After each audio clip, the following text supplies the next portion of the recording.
اسلامیہ پیارے بزرگوں نوجوان ساتھیوں کثیر تعداد میں علماء کرام السلام علیکم ورحمۃ اللہ تعالی وبرکاتہ۔ وعلیکم السلام۔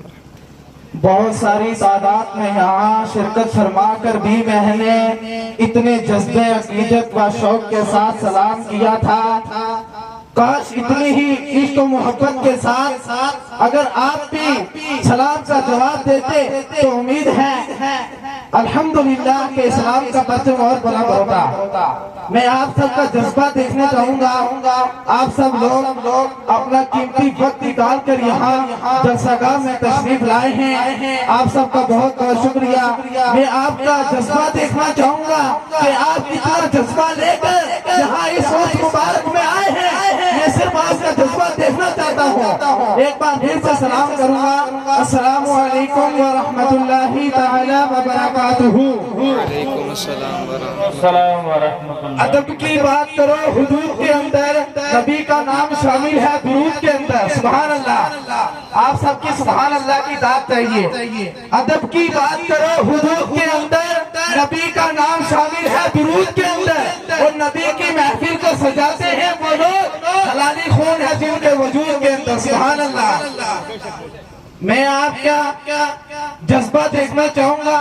آئیے ہم اور آپ سب مل کر سب سے پہلے آقا انعامدار دو جہاں کے مالک و مختار سرکار احمد مجتبی یعنی محمد مصطفیٰ صلی اللہ تعالی علیہ وسلم کی بارگاہ بے کسبنا میں درود و پاک کی تالیوں کا نشاور پیش کریں۔ پڑھیے بابا سے بلند مل کر اس طرح پڑھیں کہ کر سننے والا پتا پتا ہر چیز سننے والی گواہ ہو جائے۔ وہاں راجوری ایتی کے جلسے میں بیٹھ کر سلام بندر نے مجھ پر درود پڑھا تھا، خدا کی قسم ہماری بخشش کا ذریعہ بن جائے گا۔ آئیے ہم اور آپ سب مل کر پڑھیں، صلی اللہ علیہ یا رسول اللہ وسلم علیہ یا حبیب صلی اللہ علیہ یا رسول اللہ وسلم علیہ یا حبیب اللہ۔ بہت سارے علماء کرام یہاں موجود ہیں، میں زیادہ وقت نہ لیتے ہوئے آپ کے سامنے کچھ ہی مسائل پیش کروں گا۔ ایک مرتبہ حضرت علی رضی اللہ تعالیٰ عنہ کے ساتھ حضرت نور احمد مجتبی یعنی محمد مصطفیٰ صلی اللہ تعالیٰ علیہ وسلم ایک سفر میں جا رہے تھے۔ ایک مقام پر پہاڑوں کا سلسلہ شروع ہوا، ابھی زیادہ دور نہیں گئے تھے کہ ایک آواز آئی اور بڑی ہی پیاری آواز تھی۔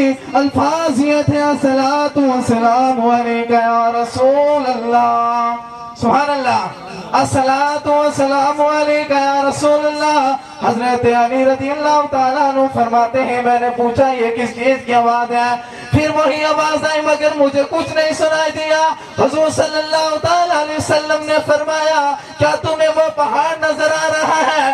میں نے کہا اس کے اوپر ایک چوٹی موجود ہے، میں نے کہا اس کے اوپر ایک پتھر موجود ہے، میں نے کہا حضور نے فرمایا وہی پتھر مجھ پر درود و سلام پڑھ رہا ہے سبحان اللہ۔ آپ سب کی سبحان اللہ کی داد ضروری ہے سبحان اللہ۔ حضور سرور کائنات فخر موجودات احمد مجتبی یعنی محمد مصطفیٰ صلی اللہ تعالیٰ علیہ وسلم نے فرمایا کل قیامت کے دن صرف 3 شخص عرش سایہ میں ہوں گے، جس دن اس کے سائے کے سوا کوئی سایہ نہ ہوگا۔ صحابہ کرام نے عرض کیا یا رسول اللہ وہ 3 شخص کون ہیں؟ سبحان اللہ۔ رسول اللہ صلی اللہ تعالیٰ علیہ وسلم نے فرمایا نمبر 1 جو میرے غمگین امتی کا غم دور کرے سبحان اللہ، نمبر 1 جو میرے غمگین امتی کا غم دور کرے، نمبر 2 جو میری سنت کو زندہ کرے، نمبر 3 جو مجھ پر خوب درود و سلام بھیجے سبحان اللہ، نمبر 3 جو مجھ پر خوب درود و سلام بھیجے۔ تو لگائیے اندازہ کل قیامت کے دن اگر ہم سب کو بخشش کی ضرورت ہے تو ہم سب کو سب سے پہلے درود و پاک کی ضرورت ہے سبحان اللہ۔ میں زیادہ وقت نہ لیتے ہوئے اپنی گفتگو کو ختم کروں گا۔ وما علینا الا البلاغ۔ السلام علیکم ورحمۃ اللہ وبرکاتہ۔